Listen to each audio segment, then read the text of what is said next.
Dando continuidad a los temas del ROTE correspondiente, vamos a ver patología pancreática, y el páncreas es un órgano retroperitoneal de 20 centímetros de longitud. Un conducto principal, que es el conducto de Wirsung, tiene un conducto accesorio como el de Santorini, y ambos van a desembocar en la ampolla de Vater junto con el colédoco. Bueno, histológicamente estaría conformada por células acinares que son de forma piramidal, sus núcleos están dispuestos a la periferia y su citoplasma contiene gránulos de zimógeno. Dentro de las malformaciones congénitas tenemos la agenesia, que puede ir asociada a malformaciones graves que sean incompatibles con la vida. Ahí hay una mutación del PDX1 que codifica el factor de transcripción que es decisivo para el desarrollo del páncreas.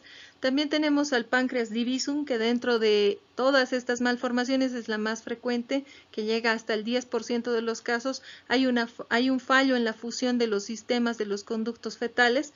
Vamos a tener un Wirsung que es muy pequeño. Clínicamente podría presentarse estenosis con una predisposición marcada a la pancreatitis crónica. Tenemos el páncreas anular. Este páncreas anular es en una forma de anillo o de banda alrededor de la segunda porción del duodeno. Es menos frecuente que el anterior. Hay una falla de la yema ventral y clínicamente puede haber obstrucción duodenal. Como vemos en la imagen del medio, las flechas indican la presencia de este páncreas anular alrededor de lo que es la segunda porción del duodeno. El páncreas heterotópico es un páncreas ectópico, es decir, es un tejido pancreático normal que puede estar presente a nivel de la ampolla de Vater, puede estar presente a nivel del estómago, a nivel del duodeno, en los divertículos de Meckel, en el divertículo del ilion. Habitualmente son nódulos amarillentos que van desde milímetros a 4 centímetros, pueden ser submucosos o intramurales. Histológicamente se dividen de acuerdo a la composición acinar, ductal o ambos. Por ejemplo, si tenemos páncreas heterotópico acinar, simplemente vamos a ver la presencia de numerosos acinos, o ductal, numerosos ductus. Y cuando es un páncreas heterotópico total, ambos componentes están presentes. Denominamos adenomioma cuando hay ductus y además la presencia de fibras musculares lisas. Clínicamente puede haber dolor por la inflamación y corresponde al 1 al 4% de frecuencia. En la imagen histológica podemos observar un epitelio intestinal y por debajo en la submucosa podemos ver el epitelio pancreático.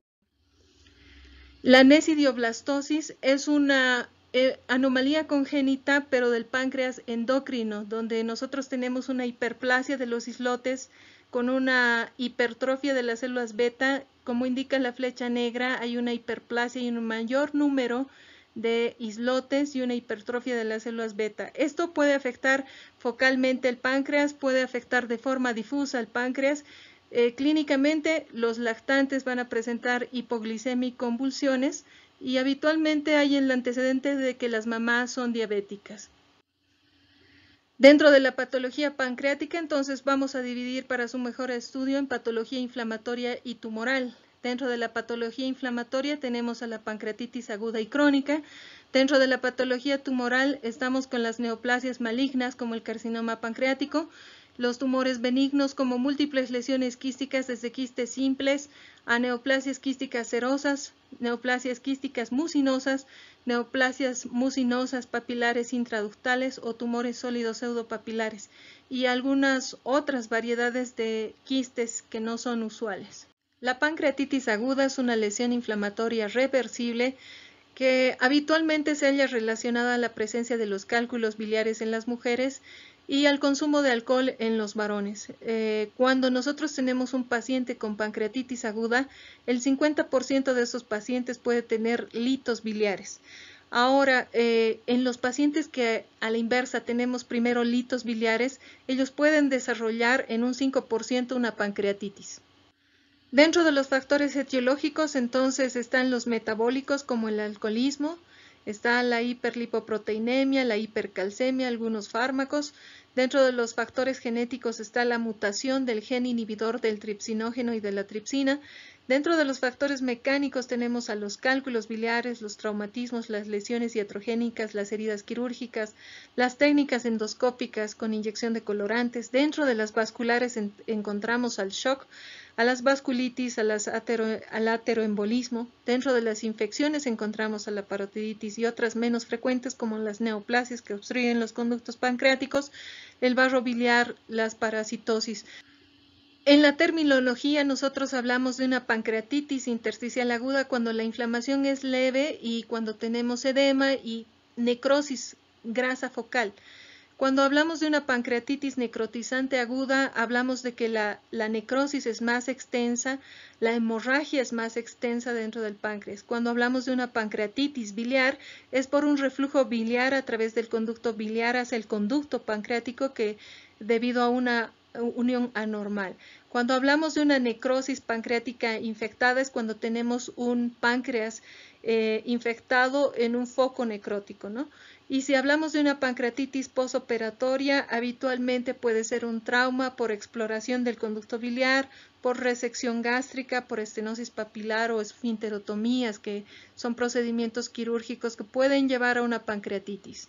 En la pancreatitis aguda intersticial, que es una pancreatitis leve, tenemos tres componentes. Un componente que es inflamatorio, un componente edematoso y un componente de esteatonecrosis.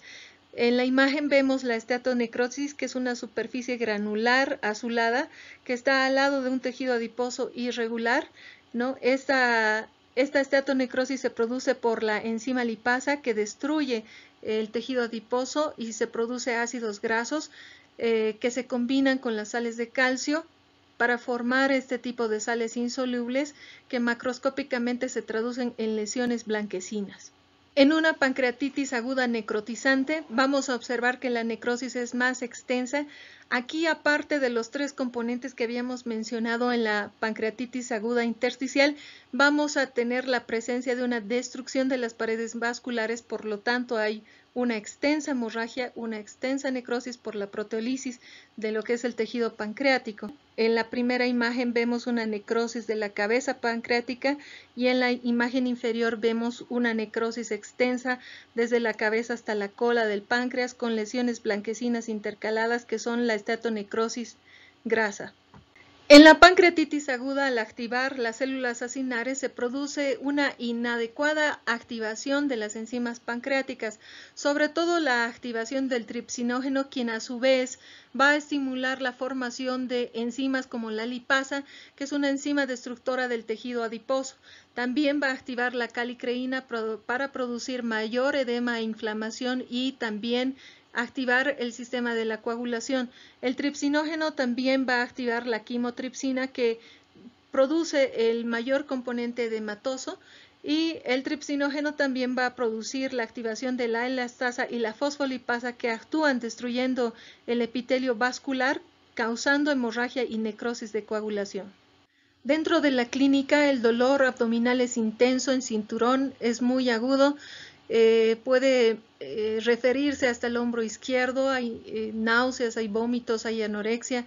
Laboratorialmente la amilasa y la lipasa se encuentran en concentraciones altas, eso hace sospechar. Dentro de la mortalidad, una pancreatitis aguda intersticial tiene una mortalidad del 10%, pero si tenemos una pancreatitis necrótico hemorrágica, la mortalidad sube al 50%. El 5% de estos pacientes mueren por shock durante la primera semana. Pueden presentar un síndrome de dificultad respiratoria aguda, de insuficiencia renal aguda, que esto agravaría la situación. La pancreatitis hereditaria es una pancreatitis idiopática. Habitualmente puede suceder un proceso de pancreatitis grave que comienza en la infancia sin un proceso asociado con una mutación genética de base. La pancreatitis crónica es un proceso inflamatorio crónico irreversible con destrucción de la mayor parte del parénquima. Se encuentra sustituido por fibrosis. Es secundaria a procesos inflamatorios agudos a repetición y la historia clínica básica es un hombre de mediana edad con consumo crónico de alcohol. A la histología vemos esta fibrosis parenquimatosa donde observamos los islotes residuales en la flecha roja, observamos el infiltrado inflamatorio de linfocitos en la flecha amarilla y observamos los ductos que son irregularmente dilatados en la flecha verde. Bueno, el infiltrado inflamatorio cuando hay una pancreatitis crónica autoinmune hay mayor presencia de células plasmáticas que van a generar anticuerpos. A mayor aumento vemos estos ductos dilatados con una excrescencia intraductal de proteínas.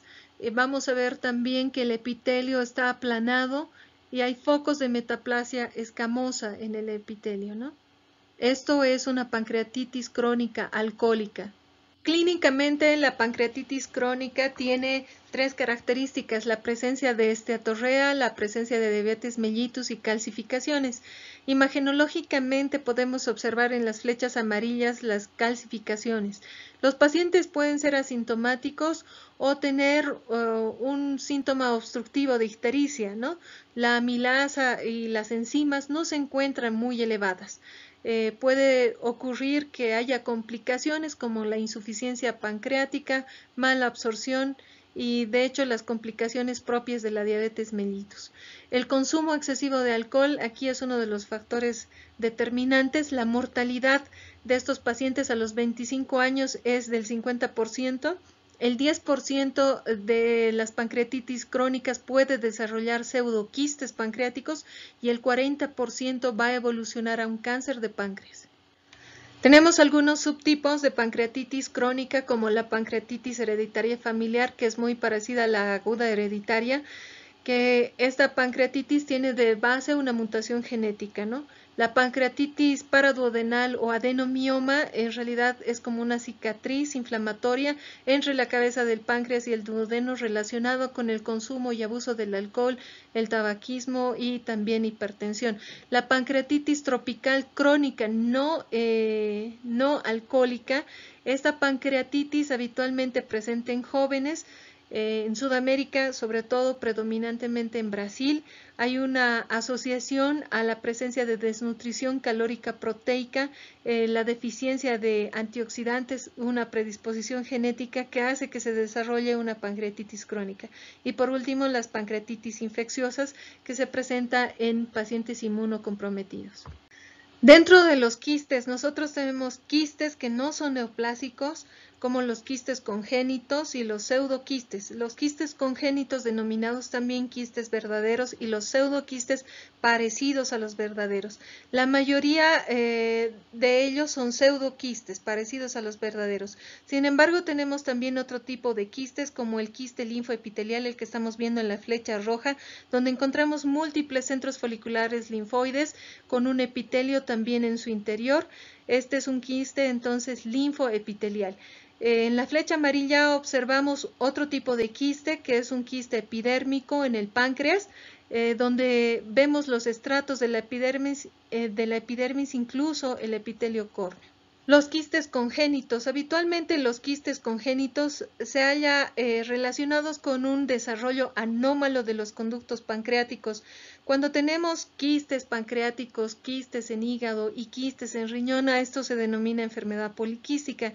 Pueden ser uniloculares, es decir, que tienen una sola cavidad, o pueden ser multiloculares, que tienen múltiples cavidades, como lo que estamos viendo en esta imagen. El epitelio de revestimiento puede ser cúbico, puede ser plano o muy adelgazado, dependiendo de la distensión de cada uno de los espacios quísticos. La pared quística siempre es fibrosa, ¿no? Y puede presentarse de forma esporádica estos quistes congénitos verdaderos, o puede presentarse dentro de una enfermedad como el von Hippel-Lindau. Los pseudoquistes, como decíamos, son los más frecuentes que los quistes verdaderos, son un acúmulo de material necrótico hemorrágico, habitualmente son únicos y pueden surgir tras un episodio de una pancreatitis aguda, una pancreatitis crónica alcohólica.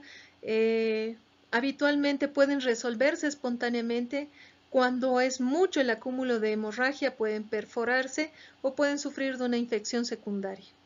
En esta imagen observamos macroscópicamente en la parte de arriba un quiste mal delimitado que tiene un contenido hemorrágico, su pared también es hemorrágica. Histológicamente no hay revestimiento epitelial, pero sí hay tejido de granulación constituido por una proliferación fibroblástica, células inflamatorias.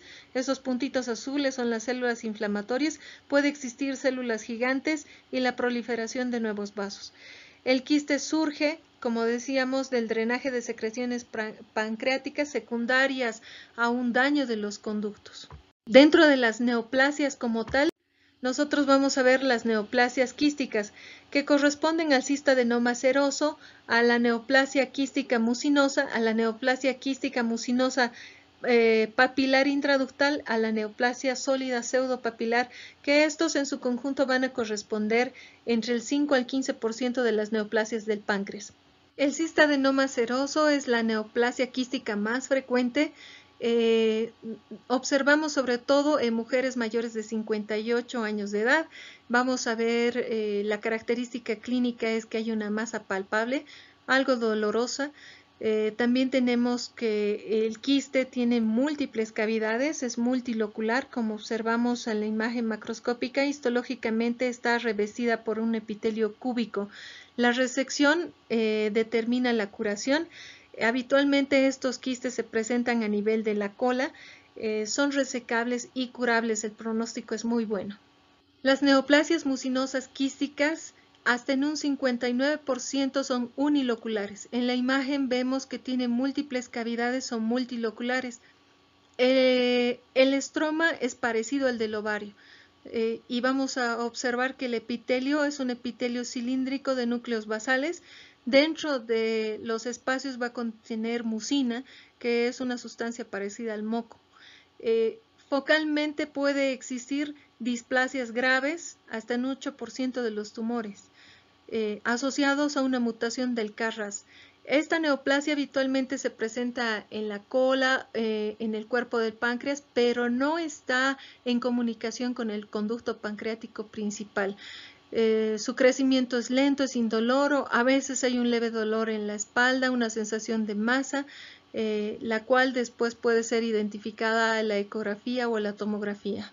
Las neoplasias mucinosas papilares intraductales, este tipo de neoplasias es más frecuente en hombres, afecta la cabeza del páncreas, habitualmente afecta el conducto pancreático principal, carece de un estroma ovárico y vamos a ver que macroscópicamente cuando se abre la lesión en la superficie interna tenemos estas lesiones verrucosas que histológicamente son como proyecciones digitiformes del estroma que van revestidas por un epitelio cúbico que produce mucina, ¿no? Con un citoplasma supranuclear.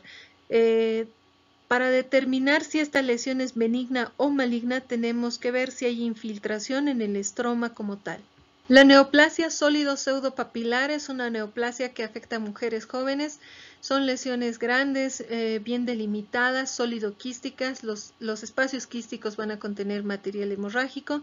Histológicamente vamos a ver estos núcleos celulares que se disponen periféricamente a un eje vascular. Las molestias clínicamente pueden ser molestias por el tamaño, ¿no? Una masa palpable. Puede haber mutación de la vía genética de la beta-catenina que habitualmente puede ir en asociación a la poliposis adenomatosa de colon. La resección quirúrgica de todas estas lesiones nuevamente son la solución para estos quistes, estas lesiones quísticas. El carcinoma de páncreas o adenocarcinoma ductal infiltrante por su origen en los ductos habitualmente se dispone en la cabeza del páncreas, es la cuarta causa de muerte, afecta a los varones y la supervivencia a los 5 años es del 6%, es muy agresiva la lesión. El 90% de los pacientes puede fallecer al año después del diagnóstico. Cuando nosotros hacemos el diagnóstico de un cáncer de páncreas, ya la lesión ha infiltrado a los órganos adyacentes y el 50% de los pacientes sufren ictericia a causa de la dilatación de las vías biliares. El 80% se da a partir de los 60 años de edad. Tiene que haber antecedentes de consumo crónico de alcohol, de cigarrillo, abundante cantidad de grasas, también antecedente de pancreatitis crónica, de diabetes mellitus. Este tumor va a expresar sobre todo HER2/neu en el 50%. Se cree que el origen es de múltiples mutaciones, sobre todo de mutaciones del KRAS, que es un oncogen que en primera instancia va a producir una displasia leve. En segunda instancia tendríamos al P16, que es un gen protector que va a producir una displasia moderada. y en tercera instancia sería el P53, el SMAD4 y el BRCA2, que van a producir una displasia severa, y estas múltiples mutaciones van a producir el cáncer de páncreas. Bueno, no tiene que ser en la misma secuencia, pero sí el acúmulo de mutaciones va a originar el cáncer de páncreas. Los precursores del cáncer de páncreas son las neoplasias intraepiteliales pancreáticas que nosotros acabamos de describir como displasias leves, moderadas y severas. Las neoplasias mucinosas papilares intraductales también son precursoras de un cáncer de páncreas. Estas van a evolucionar a un cáncer de páncreas, igual como las neoplasias quísticas mucinosas, que decíamos que existe grados de displasia con mutación del KRAS. Existen enfermedades que predisponen hereditariamente al cáncer de páncreas. Por ejemplo, el síndrome de Peutz-Jeghers aumenta 130 veces más el aumento del riesgo de tener cáncer de páncreas. Una pancreatitis hereditaria aumenta el riesgo de tener cáncer de páncreas hasta 80 veces. Cuando tenemos antecedentes familiares de 3 parientes que tienen cáncer de páncreas, entonces aumenta el riesgo 32 veces más de tener cáncer de páncreas. El síndrome familiar de un melanoma atípico de origen familiar también aumenta hasta 35 veces más el riesgo de tener cáncer de páncreas, así como el cáncer hereditario de mama y de ovario, que también aumentan el riesgo de tener hasta 10 veces más un cáncer de páncreas. Dentro de la morfología nosotros tenemos dos componentes histológicos del carcinoma de páncreas. Tenemos los ductus, que son irregulares, una configuración irregular dentro de un estroma, que sería el segundo componente, un estroma muy denso, muy fibroso, con algunas células inflamatorias. El Colegio Americano de Patólogos se ha basado en el grado de diferenciación glandular, denominando así a un tumor bien diferenciado cuando el componente glandular es mayor al 95% de todo el tumor, es decir, tenemos mayor cantidad de glándulas que estroma. En el moderadamente diferenciado, las glándulas están entre el 50 al 95% de todo el tumor, y el pobremente diferenciado, las glándulas constituyen menos del 49% del tumor. En el G4, en el último grado, hay una nula o mínima diferenciación glandular. De esta manera, entonces, se halla clasificada según el Colegio Americano de Patólogos. Cuando el carcinoma se encuentra en el cuerpo y la cola, no afecta las vías biliares y el cáncer puede crecer mucho más porque los pacientes son asintomáticos. Las infiltraciones siempre suelen ser alrededor de los órganos adyacentes: el vaso, la glándula suprarrenal, la columna vertebral, el colon transverso, el estómago. Hay metástasis a distancia, sobre todo a hígado, pulmón y a los huesos. Habitualmente, cuando hay afección de la cabeza del páncreas, hay compromiso de los ductus, manifestándose con ictericia. Bueno, histológicamente, como ya hemos dicho, hay dos componentes, uno epitelial ductal y uno estromal, y el estroma, por tanta fibrosis, a eso se denomina reacción desmoplásica cuando hay mucha fibrosis. Bueno, en un 90% de los casos existe una invasión perineural. Como observamos en la flecha amarilla, es un nervio cortado transversalmente, y la infiltración del carcinoma de páncreas está en la flecha en rojo, ¿no? El 50% ya tiene invasión vascular cuando se hace el diagnóstico de carcinoma de páncreas. La clínica puede ser desde asintomática, tener ictericia secundaria obstrucción cuando el tumor está en la cabeza del páncreas. Puede haber en un 10% de los pacientes el síndrome de Trousseau, que es una tromboflebitis migratoria. Cuando hay presencia de dolor, básicamente nos indica que la posibilidad de curarse no es muy buena, ¿no? Y la evolución es muy rápida, es muy progresiva. Menos del 20% de estos tumores al momento del diagnóstico son irresecables. Puede existir síntomas de adelgazamiento, caquexia, astenia, adinamia como una enfermedad avanzada ya. La tomografía por emisión de positrones nos puede ayudar para identificar sobre todo las áreas de la infiltración, como vemos en la imagen. ¿no? El lugar de la infiltración del cáncer de páncreas. El carcinoma de células acinares se diferencia de las células acinares, es decir, su origen es de las células acinares y el 85% se presenta en pacientes por encima de los 62 años de edad. Vamos a ver también que al momento del diagnóstico el 50% de estos pacientes ya tiene metástasis a nodos regionales y al hígado. También tenemos que indicar que a los 5 años la supervivencia de estos pacientes es del 10%. Es una lesión agresiva. Además, el 10% de estos tumores van a producir tripsina y lipasa, que van a generar también un proceso inflamatorio, que muchas veces el 15% sufre una necrosis grasa metastásica en otras áreas. Y como vemos histológicamente, la neoplasia está caracterizada por células acinares de displasia moderada en el núcleo con un citoplasma granular azulado que está cargado de simógeno. Durante el diagnóstico, la invasión vascular está presente. Por último, tenemos que hablar del pancreatoblastoma, que es una neoplasia maligna de la infancia que puede afectar en los niños hasta los 15 años de edad y que tenemos una característica histológica importante. Hay células acinares, pero también hay islotes de queratina o islotes escamosos, como vemos en la imagen del medio, en la imagen inferior. No, esta es una neoplasia sólido-quística, hay áreas de contenido hemorrágico, la supervivencia es mejor de la que se observa en un adenocarcinoma ductal. Bueno, muchas gracias, esto es todo en patología pancreática, éxitos para todos.